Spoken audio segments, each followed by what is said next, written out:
G'day guys, Mac with the Outer Circle, and this is part 2 to talking about hobby. I don't know, I've got a part 2, part 3, and potentially a part 4. Part 3 I want to talk about tables. Part 4, events, is what I'm thinking. But part 2 today. So, at the time of recording, part 1, I guess, we'll call it that, will be up, you would have seen it. So, that's a thing, I guess. At the time of recording? No, it'd be at the time of editing. So, this one's about lists and list making in 30k. Because I've done videos where I'm like, I could take this, and this to make a list, and it'll do this, and this on the table. That's all good and well. But I want to talk about some fundamentals of the game this edition. Specifically, Legiones Astartes. And a little bit of Zone Mortalis as well. Because Zone Mortalis and regular games of 30k play quite differently from one another. So let's start there. Let's start with ZM. So in Zone Mortalis, it was written by an insane person. And because of this, there's some gaping flaws in the fundamentals of that game. Which means that list building becomes quite difficult. I know you're probably sitting there right now going, difficult? How? Well, Zone Mortalis uses a points-based system, not as in the points you use to buy your army, but the points you use to deploy your army. So, troops are the cheapest. A HQ that deploys onto the battlefield is like 2 points. Troops are 1 point.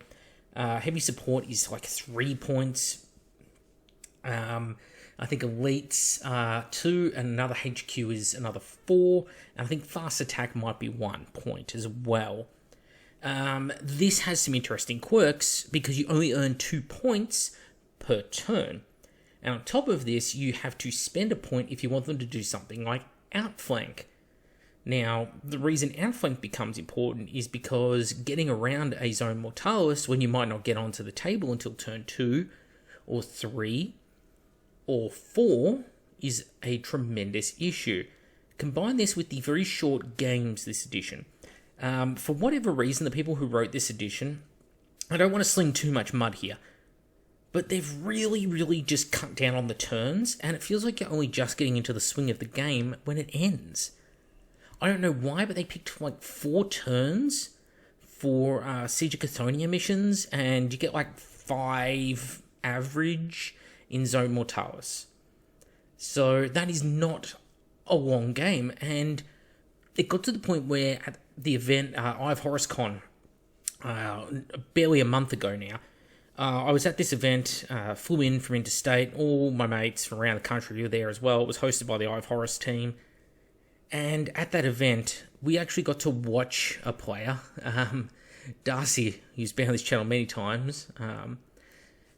Darcy won a game without doing anything, because he just had to hold an objective, and the objective ended up being in a position where the other guy just couldn't get to it to contest it. Just physically could not make the distance required across the Zone Mortalis in the time available during the game. Now, to me, that is absolutely awful gameplay design.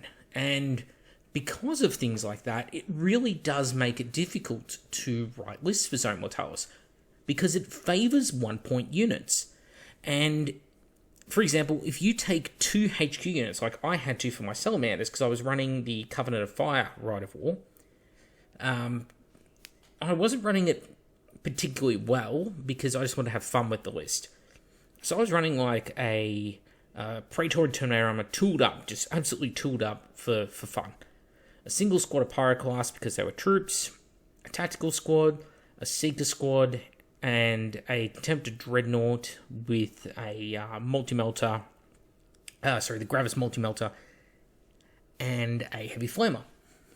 And I struggled to get units onto the table. I started with my Terminator HQ, my tactical squad, my Seeker squad, and my Pyroclasts. They started on the table. And that was alright, because I had tactical support squad with Flamers as well, actually. So I was able to start those units on the table. The problem was the Contemptor and the other HQ. It meant I couldn't get the other HQ in till turn 4. Contemptor arrived like turn 2 or 3. I think it was turn 3 he arrived on the table. Because you just don't earn the points to get these units on the table. Whereas I noted the most effective lists for Zone Mortalis were Terminator lists. Specifically Pride of the Legion. Because it makes the Terminators compulsory troops choices.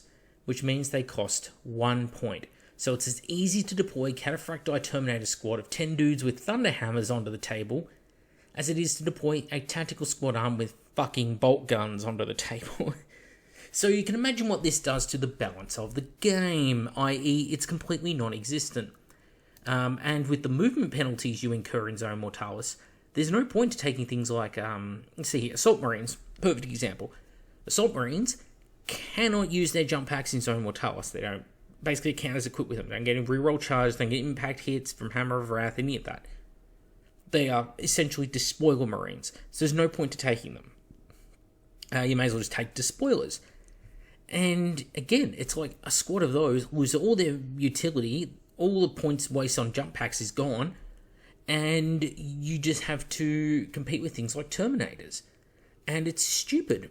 And the command squad is part of the retinue for a HQ. If you take a Praetor with a command squad, you're getting an extra unit of weapon skill 5, in this case Terminators, into play, and it's going to cost reduced points compared to taking them as an elite's choice, or, you know, if they were a second round reinforcement.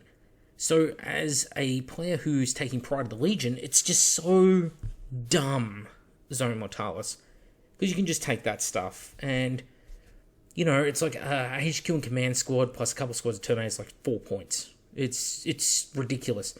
And that's the same points to bring all of that, like command squad, a Praetor, 2 10-man squads of Thunderhammers, if you were that way inclined, is the same points to deploy onto the battlefield as if I was deploying my Salamander's champion. Just a champion, regular, low mid-tier console. It's stupid. I don't know why the game's written that way. And of course, when units aren't arriving till turn 3 and 4, how can they impact the game? Because Zone Mortalis is full of corridors. You can't see up the corridors, and characters are not renowned for their firepower. You know, most characters are renowned for their close combat prowess, and you think something like Zone Mortalis would be ideal space for a champion to let loose, and it's not. I can tell you from hard-earned experience, it's not fun for a champion, because you just don't get to get them involved in the gameplay. So, on the whole, I think Zone Mortalis, this edition, it needs to be house-ruled. Just ignore those restrictions on the deployment. And I think Terminators of all kinds, because they're so heavily armoured and so just designed to do well in that game, should probably cost an extra point to deploy no matter what. Probably the same as Contemptor Dreadnoughts, because they're just units that excel in Zone Mortalis when other units just don't. And it's not even a case of if you bring enough points, you can overwhelm the Terminators. You would never overwhelm a squad of Cataphracti with bolt guns in a Zone Mortalis. They will be on you before you can fire enough shots at them. They will absolutely curb stomp you. Because you don't get... It's not like a normal game where you might have a full open table and you get to fire those bolt guns from 24 inches out all the way into point blank. In Zone Mortalis, you've got one turn, if you're lucky, of shooting after they round the corner to jump on you. And generally people are smart enough to just wait around a corner, out of line of sight, and then pounce on you in their next turn. So, yeah, that's a list building consideration right there.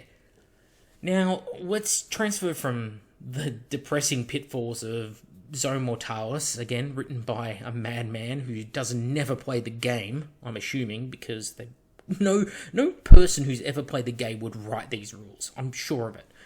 But let's jump from there across into regular Horus Heresy games. So in regular Horus Heresy games, you don't have those pitfalls. You don't have anything that is forcing you to deploy units in set orders on the table. You pretty much just take what you want. But there are some quirks of 2.0, specifically reactions. And reactions really do dictate what you take and how you use it. So in the past, you might have been tempted to do something like take an assault squad with a few plasma pistols in there. You know, it gives you maybe, if you take 4 in the squad, you might get 4 AP2 strength 7 shots. Cool. But with the changes to 2.0, they're now only breaching, so they're a lot less reliable. You're paying a few points for them.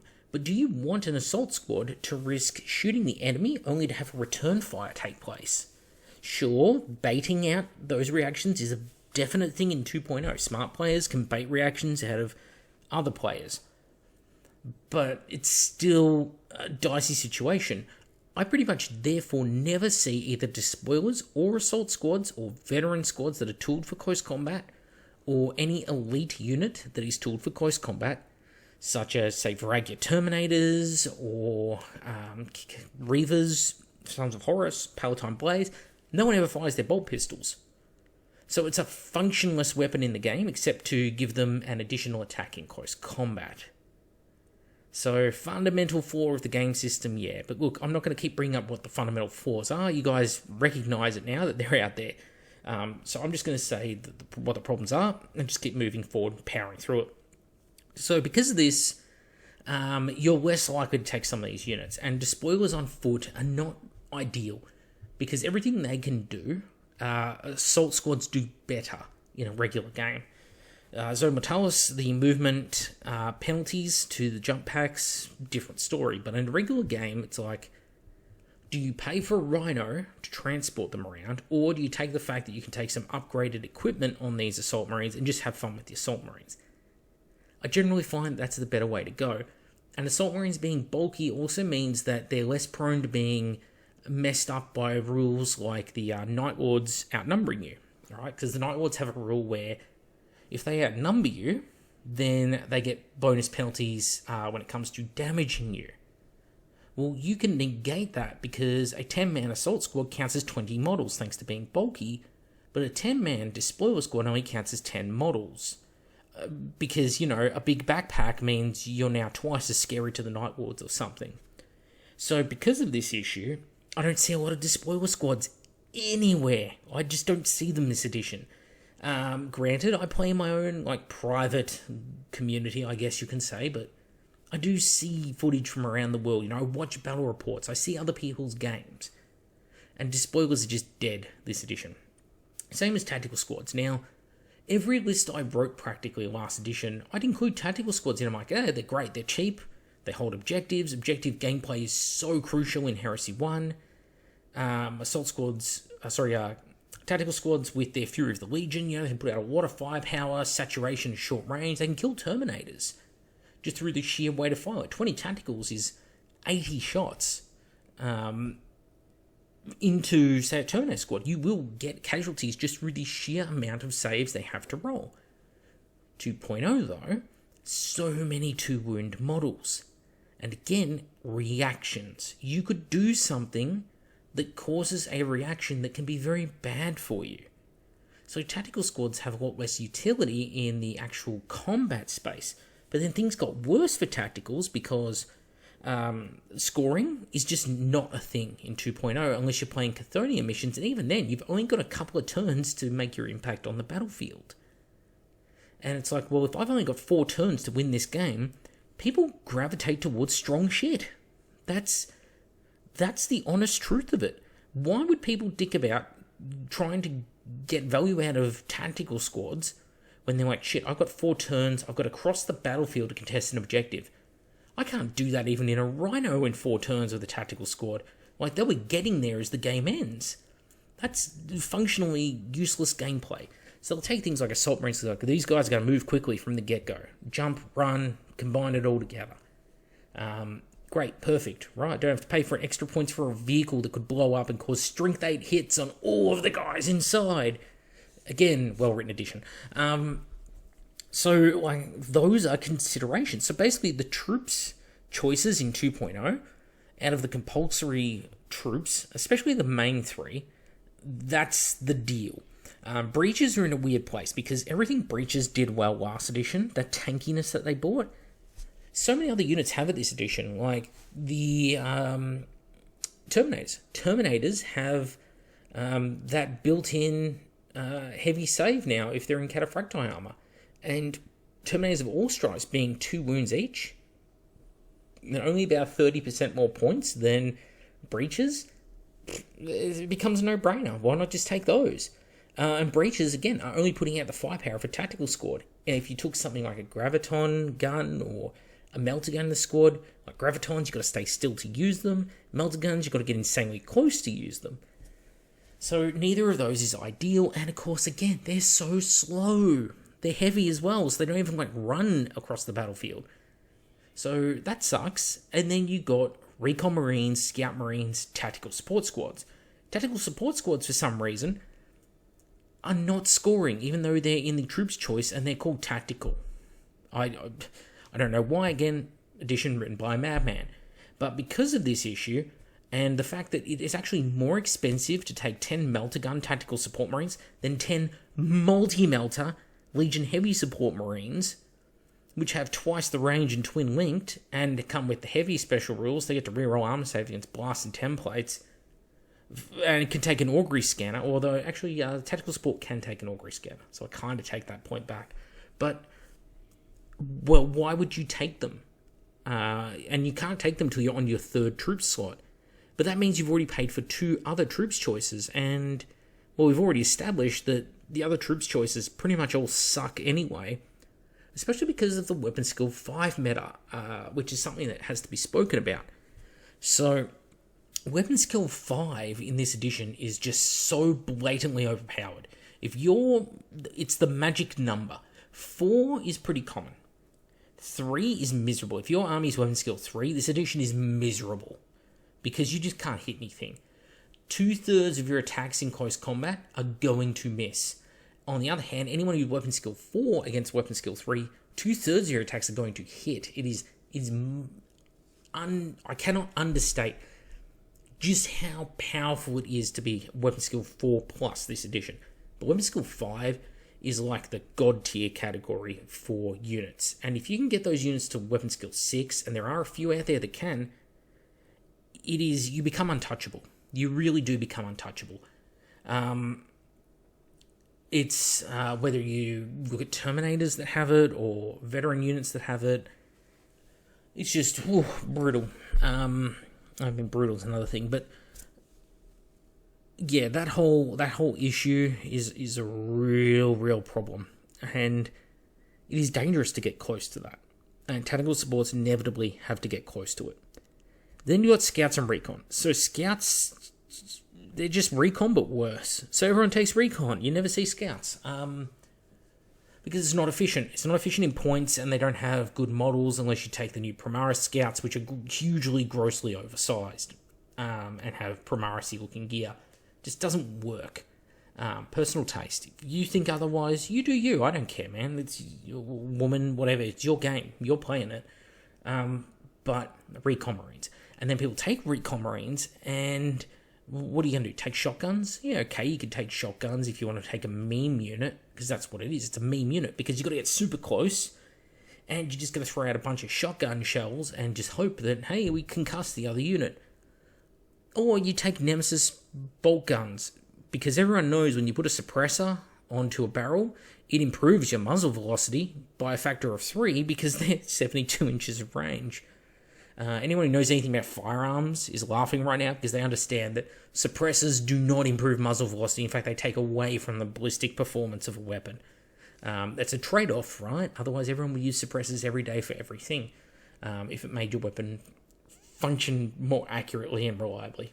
Anyway, sidetracked. Mecca. Nemesis bolt weapons.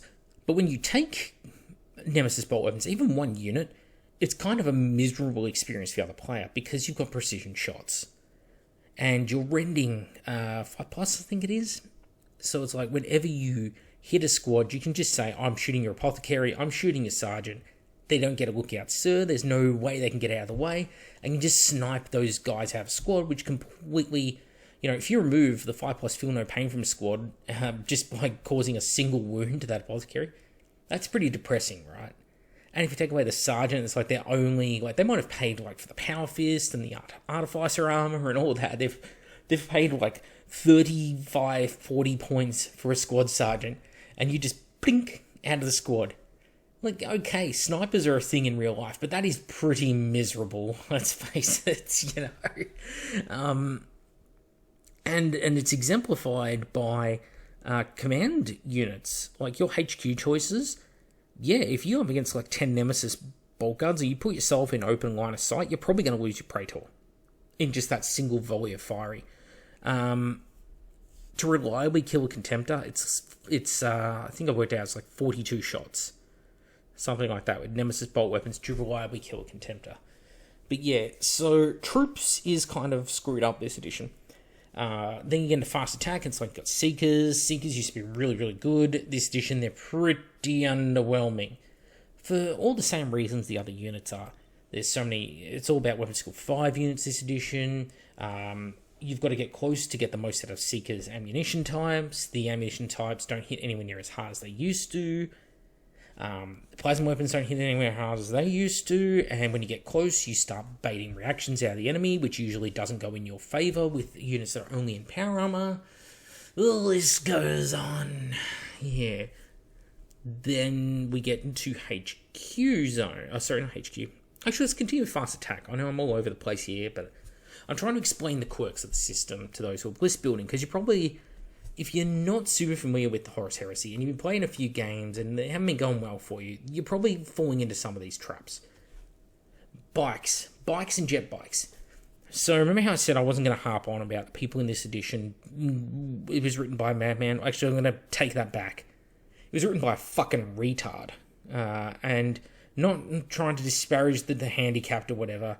No, I mean, as in the dictionary definition of the term, like, slow on the uptake, right? Stunted growth. That's what has to have happened, because if you're quick on the uptake, you would realise that these units are not written to work in this edition.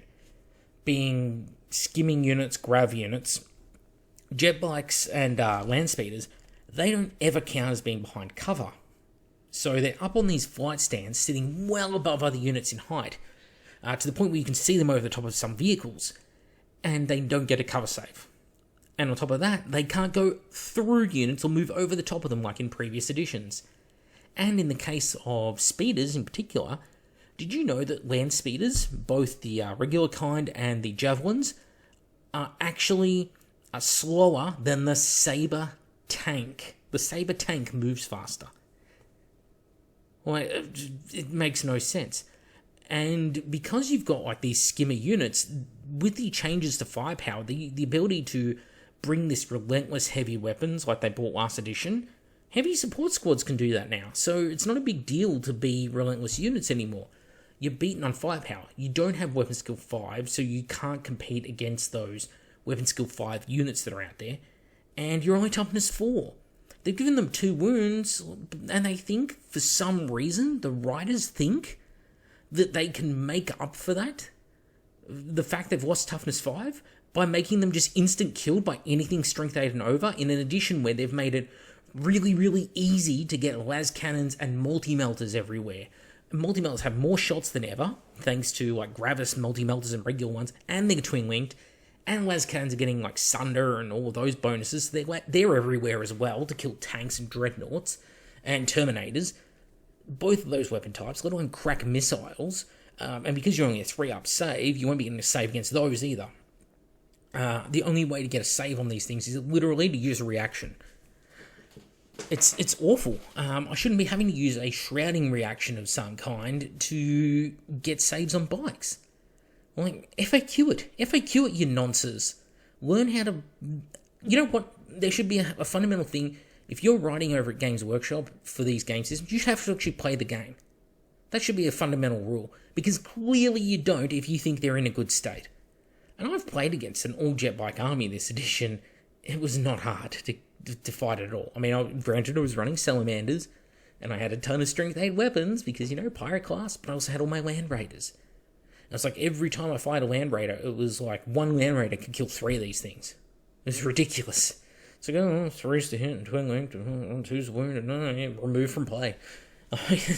and with the changes to morale, it was super easy to make them run as well. So, yay for balance. It's just not a thing. And land speeders just don't have the staying power.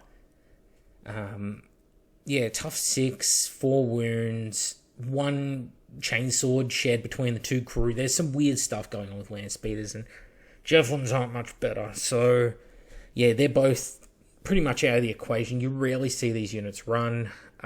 It's not that they can't work. Anything can be made to work. But when people are trying to decide, how do I spend my money?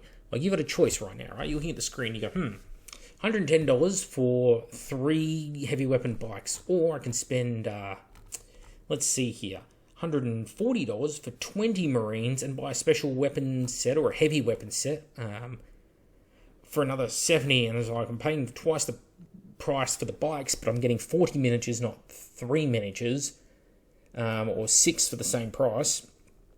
So 40 miniatures versus 6 miniatures, and they're going to have a huge impact on the game. And they're going to float my points more efficiently. You know, I'm not trying to convince you to take the most optimal crap in your games this episode.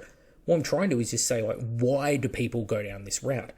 Because in a way, the bad design of this game, and it's true, there is bad design in this game. And yeah, it doesn't mean it's a bad game. You can mitigate it in many ways, whether it's through FAQing, house ruling, or just the group you play with. If everyone, are on the same page and just like, let's not play with contemptors, and everyone agrees to it, well, done. No, you haven't fundamentally changed the rules of the game. You've just decided that we don't really enjoy games with this unit, so let's just not do it. Nothing wrong with that approach. Then you've got... leaving fast attack, you go into elites. And obviously, contemptors are just the shiz because you pay so few points for so much. Weapon skill 5, they shouldn't be weapon skill 5. I'm sorry, I know people like Tim, great mate, will die on the hill of their weapon skill 5 unit that used to be like a Praetor or whatever. Well, yeah, but physically being in your body and the reflexes you might have and the intuitive the way your human senses work is probably very different to being strapped into a Dreadnought sarcophagus. Now, someone who's an awesome sports star of some kind, or maybe they're a brilliant tennis player, very high reaction speed because they're getting that ball hit at 140k an hour across the tennis court or something on a serve, and they can react to you into a heartbeat. Do you think they can react to it the same if they were driving a car? Like, oh, here comes the ball, and drive their car across? No, they can't. So what do we do with Dreadnoughts? I don't quite understand it. But Dreadnoughts, obviously, weapon skill 5 is just such a... And it's combined with ballistic skill of 5. It shoots better, and it's like, well, what, is it because it's got sensors that it shoots better? In that case, how come tanks aren't more accurate? Like, if you want to go down that route, it falls apart very quickly, the logic. But because of that, combined with the fact that basically you can pay the same points for a Contemptor as a Praetor. Like, once you actually put war gear on a Praetor, it's the same points as a Contemptor. And it's getting more wounds, you can take more of them, they only take up elite slots, they've got far heavier firepower, they hit far harder in close combat. There are no negatives to taking Contemptors in bulk. And in fact, it is more points efficient to take 2 Contemptors this edition than a single Leviathan. They actually throw out more close combat attacks, especially if you give them double fist. They can throw out more shooting attacks. If you take 2 of them with, say, Gravis Multi-Melters, it will shoot more shots than a Leviathan with twin Siege Melter Arrays. It's just insane. So these are all like core problems with building lists in 2.0 because it means we start to see a lot of sameness. I'm not even going to touch on vehicles and the vehicle side of things this edition in this episode. Maybe I'll come back and do like a 2.5 episode, but because of this, we see a real condensing of the game. Veterans is another one that hit the chopping block, because it's like you can get some okay special rules on Legion Veterans, and I myself want to take some Legion Veterans, but the problem is they're competing with Terminators now, and what do they offer over Terminators? It's pretty much a couple of niche shooting options and a special rule. But Terminators have far greater survivability than Veterans do. And survivability is everything. And who cares if you've got slightly better ranged weapons than Terminators in an edition which is like, hey, if you're the first to fire a shot in anger, be prepared for the storm to come back at you. Because, yeah, people are not dumb. They're not going to let you shoot their tactical squad and then use their tactical squad to form a reaction. They're going to let you shoot their Legion Heavy Support squad and use that to form a reaction. and they're going to shoot 10 las cannons back at you and go, yeah, happy you made that choice? And this has led to a lot of dumbing down of gameplay, because people just don't shoot anymore. They don't shoot unless there's a way of using like overwhelming firepower on a particular unit. And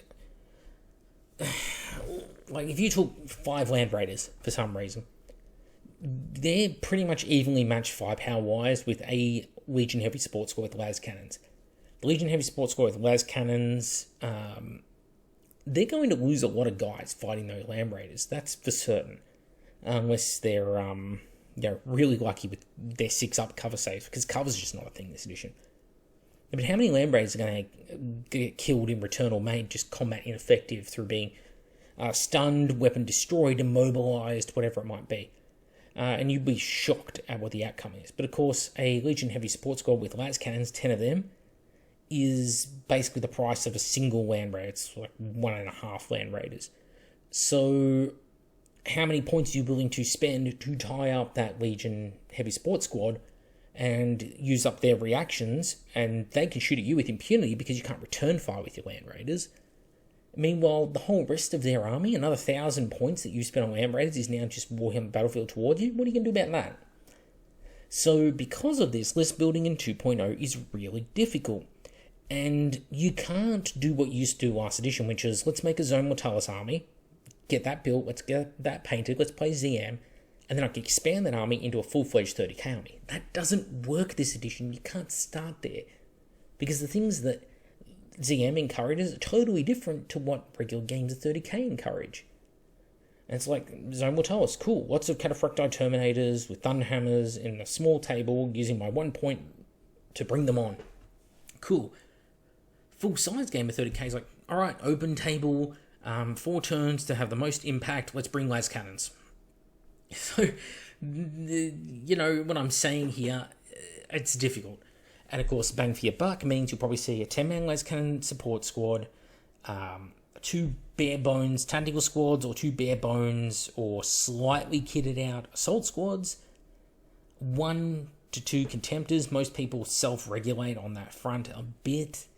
And then you typically will see a command squad and praetor, because the command squad are going to have the banner, which makes them scoring. It's going to make them fearless, or at least get buffs to other abilities by taking a Legion banner.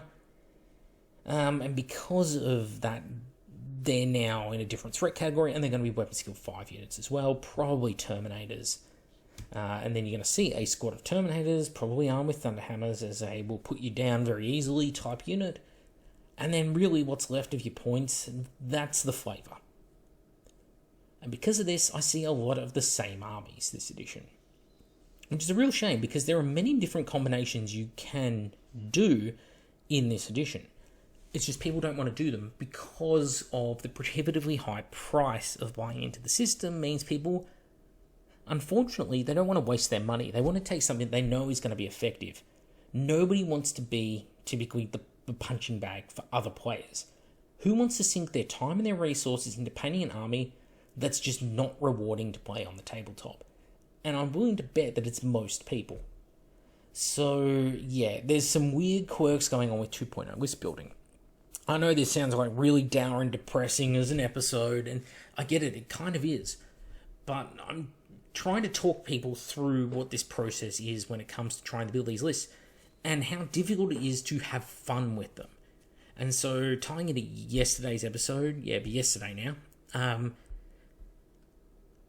when you're designing a list, you try and fulfill those requirements in the best way that you can in order to have the most fun possible in the game. And if you can do that, if you can take like a Rite of War and it's like, hey, this fun unit becomes your compulsory troops, you don't have to take that like tactical squad that's attacks basically on your army. Cool, let's do that, Hey, I can take this like Noise Marines. Cool, 3rd Company Elite. My Cacophony now become a troops choice. Cool, I can fill out some compulsory troop slots that way. That's fun, that's neat, that's innovative. Whereas, not everyone can get away with that. So, those are some considerations that face Marines in 2.0. And I mean, all of these things are true for other forces. It's true for the Solar Auxilia, for the Militia, for the Mechanicum, especially the weapon skill thing. Weapon skill is just a killer for those. And the things that those factions were best at last edition, like having tons of infantry that could hog all the objectives on the table and getting objective wins, you can't do that this edition. And when it's the same tax in points to bring, a militia levy squad with weapon skill 2 onto the table as it is to bring on the weapon skill 4 Thunderhammer armed Terminators in Zone Mortalis, there might be a problem with the writing of the edition. But we're not ready to have that conversation yet, are we, Games Workshop, to fix the fundamentals that you broke this edition? Because that's just me being entitled, calling you out on your mistakes. No, it's the players who are wrong. And that's why we got to see Darcy win a game without a model moving. It was 5 minutes. A 5-turn Zone Mortalis game in 5 minutes. They deployed their armies. The other guy, just less than a minute, just moved his units. Moved his units. The other guy, Darcy, already had too many points from scoring the objective for each turn. Game ends.